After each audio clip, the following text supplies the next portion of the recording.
ఆడి కౌశిక్ రెడ్డి అనేటోనికి ఆడు ఒక భూస్వామి, ఒక అహంకారి, దొర అహంకారంతో మాట్లాడుతున్నాడు మొదటి నుండి కూడా. ఎందుకంటే కడియం శ్రీహరి గారు ఒక దళిత నాయకుడు, ఒక విద్యావంతుడు అయినా దాదాపు 40 సంవత్సరాల రాజకీయ అనుభవం ఉన్న అనుభవజ్ఞుడు, సీనియర్ ఎమ్మెల్యే, సీనియర్ మంత్రి. మరి ఆయన అనుభవంలో వీడి ఈకెలు కూడా కాదు కౌశిక్ రెడ్డి. ఆయన కడియం శ్రీహరి గారు ఒక సిన్సియర్ రాజకీయ నాయకుడు, విద్యావంతుడు. అలాంటి కడియం శ్రీహరి గారిని పట్టుకొని నిన్ను చంపేస్తా అనే విధంగా చంపేస్తానని చెప్పి వెపన్ చూయించినట్టు నిండు అసెంబ్లీలో బెదిరించాడు. అంటే కడియం శ్రీహరిని నేను చంపేస్తా నిన్ను అని చెప్పి కౌశిక్ రెడ్డి మాట్లాడడం జరిగింది నిండు అసెంబ్లీలో. మరి వీడికి చట్టాల గురించి తెలుసా, అసలు రాజ్యాంగం గురించి తెలుసా అని నేను అడుగుతున్నా. వీడు నిండు అసెంబ్లీలో ఒక దళిత నాయకుడిని, ఒక ఎమ్మెల్యేను, సీనియర్ మంత్రిగా, ఈ రాష్ట్రానికి డిప్యూటీ సీఎంగా, ఒక సీనియర్ రాజకీయ నాయకుడు, ఒక విద్యావంతుడు, అటువంటి కడియం శ్రేణిని పట్టుకొని నిన్ను చంపేస్తారని చెప్పి కౌశిక్ రెడ్డి బెదిరియడం ఇది ఎంతవరకు కరెక్ట్ అని నేను అడుగుతున్నా. ఈ కౌశిక్ రెడ్డి అనేటోడు గతంలో కూడా తెలంగాణ ఉద్యమం నడుస్తున్న కాలంలో వైఎస్ జగన్మోహన్ రెడ్డిని మహబూబాబాద్ తీసుకెళ్ళి, అప్పుడు మానుకోట అందరు దాన్ని, 2010లో వేల మంది ఉద్యమకారుల మీద తుపాకీ వెక్కుబెట్టి అందరినీ బెదిరించి పోలీసులను అడ్డం పెట్టుకొని ఉద్యమకారులను ఆ మానుకోటలో జరిగిన దాడిలో అనేక మంది, వేల మంది ఉద్యమకారులను తరిమేసి 11 మంది మీద దాడి చేశాడు కౌశిక్ రెడ్డి అన్నటోడు.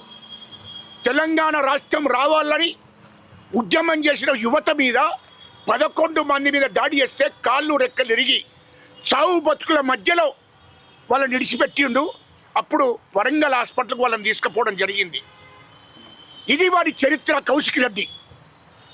అంటే కౌశిక్ రెడ్డి అనేటోడు ఆనాడు తెలంగాణ రాష్ట్రం కోసం కొట్లాడినటువంటి ఉద్యమకారుల మీద, తెలంగాణ రాష్ట్రం రావాలని చెప్పి పోరాటం చేస్తున్నటువంటి ఉద్యమకారుల మీద కూడా వీడు దాడి చేయడం జరిగింది. వేల మంది మీద, ఒక 11 మంది మీద దాడి చేసి చావు బతుకుల మధ్యలో వాళ్ళని వదిలేశాడు, వాళ్ళ కాళ్ళు రెక్కలు ఇరుగొట్టి. అటువంటి దుర్మార్గుడు కౌశిక్ రెడ్డి అనేటోడు.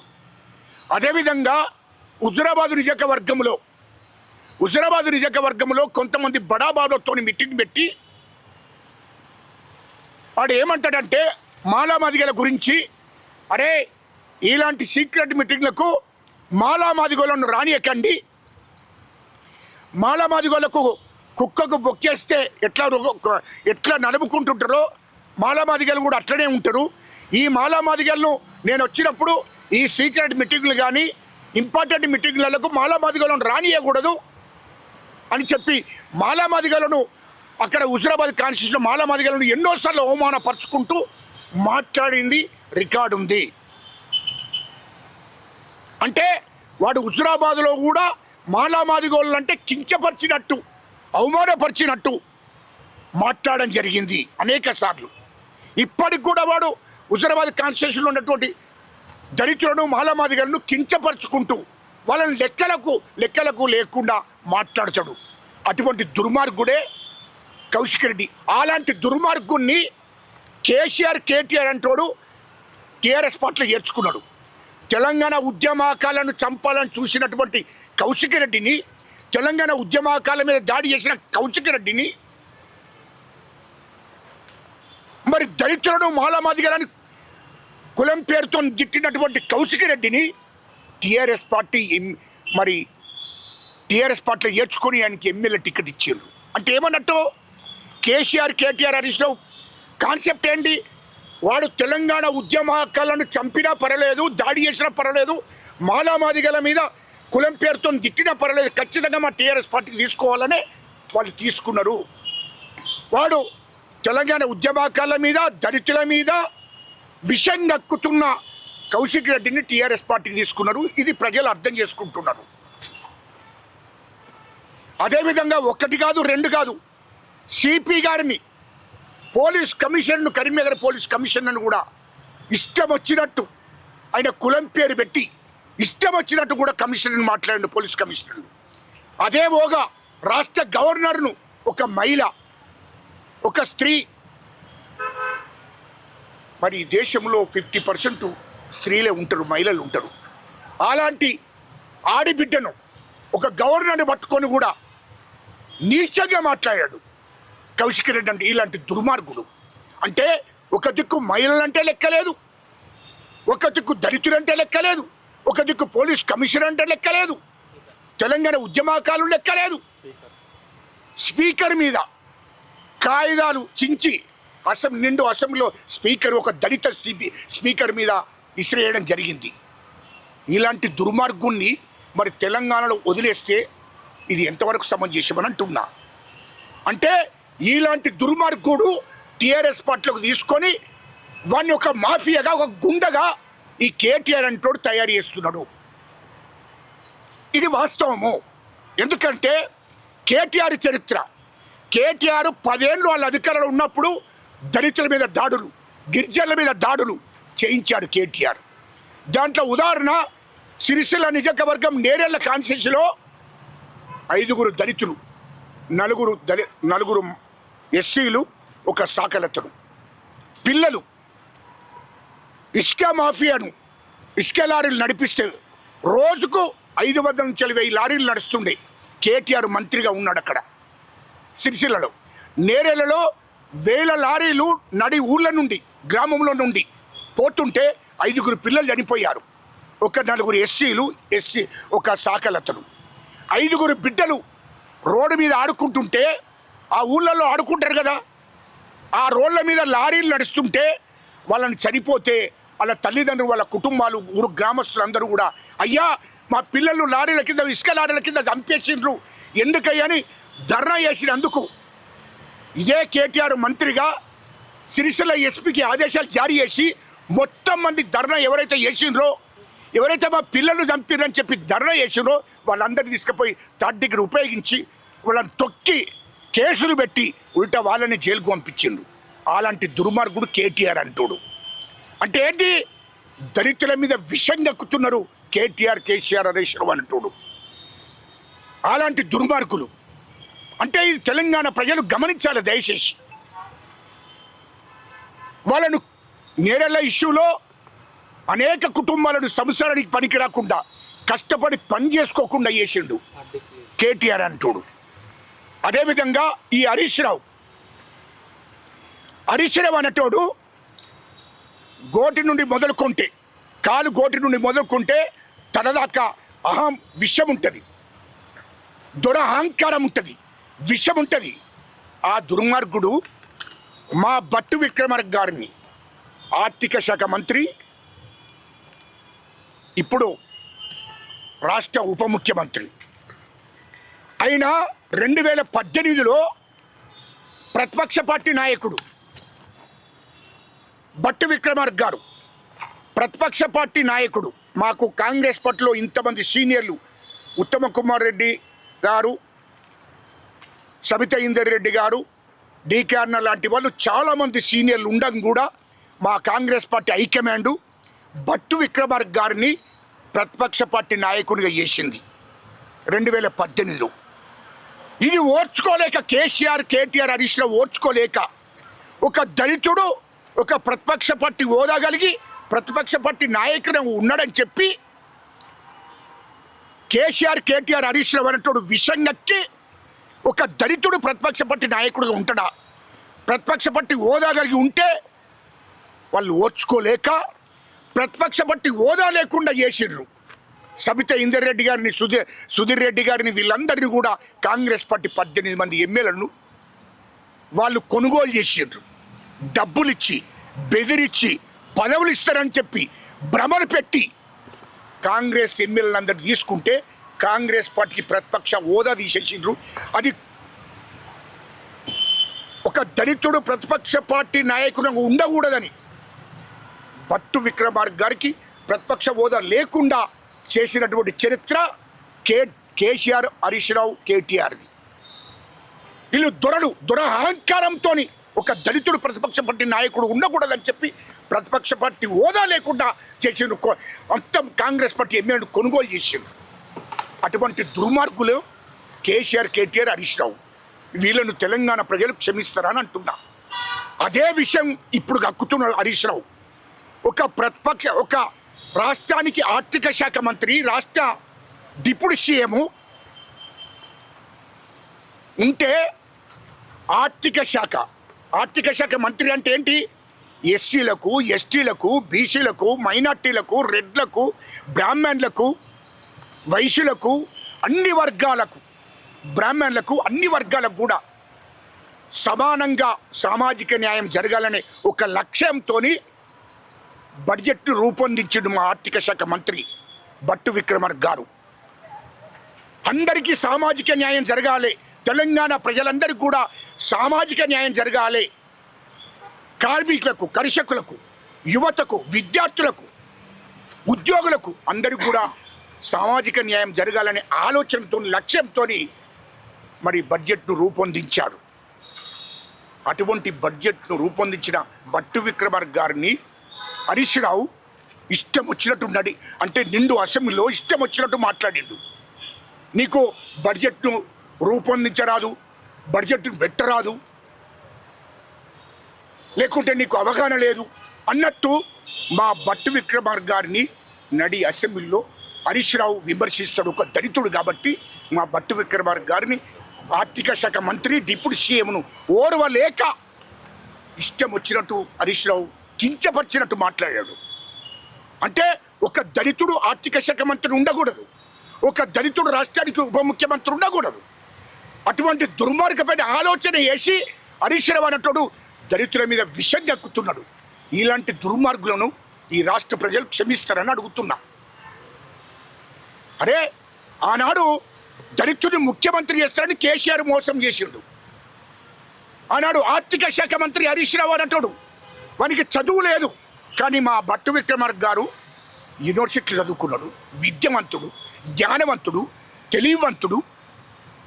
మా భట్టు విక్రమార్క గారికి అన్ని వర్గాల గురించి అవగాహన ఉన్నది, చదువుకున్న విద్యావంతుడు. ఒరే లుచ్చానా కొడుక, నువ్వు చదువుకోలేదు, నువ్వు ఆర్థిక శాఖ మంత్రిగా ఉండి నువ్వే మొత్తం దోసుకున్నావు తప్ప ఇలా నువ్వు 25,000 కోట్లు సింగపూర్లో పెట్టాము. ఎవడబ్బా సొమ్మురా లుచ్చానా కొడుక ప్రజలకు చెప్పు. ఇవాళ హైదరాబాద్ చుట్టూ దాదాపు 1000 ఎకరాల భూమి ఉన్నది హరీష్ రావు నీకు. కేటీఆర్కు 1000 ఎకరాల భూమి, 1000 ఎకరాల భూములు ఉన్నాయి హైదరాబాద్ చుట్టూ. కేసీఆర్కు 1000 ఎకరాల భూములు ఉన్నాయి. వీటి గురించి ఎప్పుడు రాబోదలు? మా భట్టు విక్రమార్క గారు ఏమన్నా 1000 ఎకరాలు సంపాదించుకున్నాడరా, ఆస్తులు సంపాదించుకున్నాడరా? అన్ని వర్గాలకు, తెలంగాణ ప్రజలకు న్యాయం జరగాలని ఆలోచన చేసి ఆ బడ్జెట్ను రూపొందిస్తే అంటే దళితులకు, అణగారిన కులాలకు, అట్టడుగు వర్గాలకు సామాజిక న్యాయం జరిగేటట్టు ఈ బడ్జెట్ రూపొందించడం అనేది మనసులో పెట్టుకొని దాని మీద విషం గక్కుతున్నాడు హరీష్ రావు అన్నటోడు. ఇంత దుర్మార్గులు అంటే, నేను ఆర్థిక శాఖ మంత్రి ఉన్నా, ఒక దళితుడు ఆర్థిక శాఖ మంత్రి ఉన్నాడు, కాంగ్రెస్ పార్టీ చేసిందనే దృష్టిలో పెట్టుకొని డిప్యూటీ సీఎంగా ఉన్నాడు అని ఓర్వలేక దళితుడిని ఇష్టం వచ్చినట్టు కించపరుస్తున్నారే. ఏం తమాషాలు చేస్తున్నారా నా కొడుకులారా మీరంతా? ఈ రాష్ట్రంలో అణగారిన కులాల మీద విషయం కక్కుతున్నారు, దళితుల మీద విషయం కక్కుతున్నారు, ఇష్టం వచ్చినట్టు మాట్లాడుతున్నారు. లుచ్చానా కొడుకులారా మిమ్మల్ని వదిలే ప్రసక్తే లేదు. అందుకోసమే కౌశిక్ రెడ్డిని కేటీఆర్, హరీష్ రావు అన్నటోడు వెనుక ఉండి ఒక మాఫియాను రాష్ట్రంలో మెయింటైన్ చేసి దళితుల మీద, అణగారిన కులాల మీద దాడులకు పూనుకుంటున్నారు. వీళ్ళను క్షమించేది లేదు. అందుకోసమే కౌశిక్ రెడ్డి గారికి చెప్తున్నా, అరే కౌశిక్ రెడ్డి, నువ్వు అసెంబ్లీలో మా కడియం శ్రేయాన్ని బెదిరించావే, ఇట్లా నేను రివర్వల్ పెట్టి అంటే నేను చంపేస్తాను బెదిరించావే, అరే నీ దమ్ముంటే రారా, నీ దమ్ముంటే రారా. కేటీఆర్, హరీష్ రావు మీరందరూ రండిరా బయటికి. నా కొడుకులారా, ఈ రాష్ట్రంలో దళితుడు గిట్ట తిరుగుబాటు మొదలు పెడితే, ఈ రాష్ట్రంలో కానీ దేశంలో 30 కోట్ల మంది దళితులు ఉన్నామురా. 30 నుంచి 40 కోట్ల మంది దళితులు ఉన్నారు, 60 కోట్ల మంది బీసీలు ఉన్నారు. లుచ్చా నా కొడుక, మేము దలుచుకుంటే తొక్కెత్తాము నా కొడుకులారా. 0.5 ఉన్నారు మీరంతా. ఏంటిరా మీ రాష్ట్రంలో? అందుకోసమే తాడోపేట తెలుసుకుంటాం. ఇక మిమ్మల్ని క్షమించేది లేదు. ఎందుకంటే మీరు దళితుల మీద, అణగారిన కులాల మీద, బీసీల మీద విషం కక్కుతున్నారు. మిమ్మల్ని క్షమించేది లేదు. ఏం కౌశిక్ రెడ్డి, నువ్వు ఇష్టం వచ్చినట్టు పోలీస్ కమిషనర్ను మాట్లాడితే నన్ను ఏం చేయలేదు, రాష్ట్ర గవర్నర్ను మాట్లాడితే నన్ను ఏం చేయలేదు అనుకుంటున్నావు. ఇలా తెలంగాణ ఉద్యమకాలను చంపడానికి ప్రయత్నం చేస్తే కూడా నన్ను ఏం చేయలేదు అనుకుంటున్నావు. నీ చరిత్ర మొత్తం మాకు తెలుసు.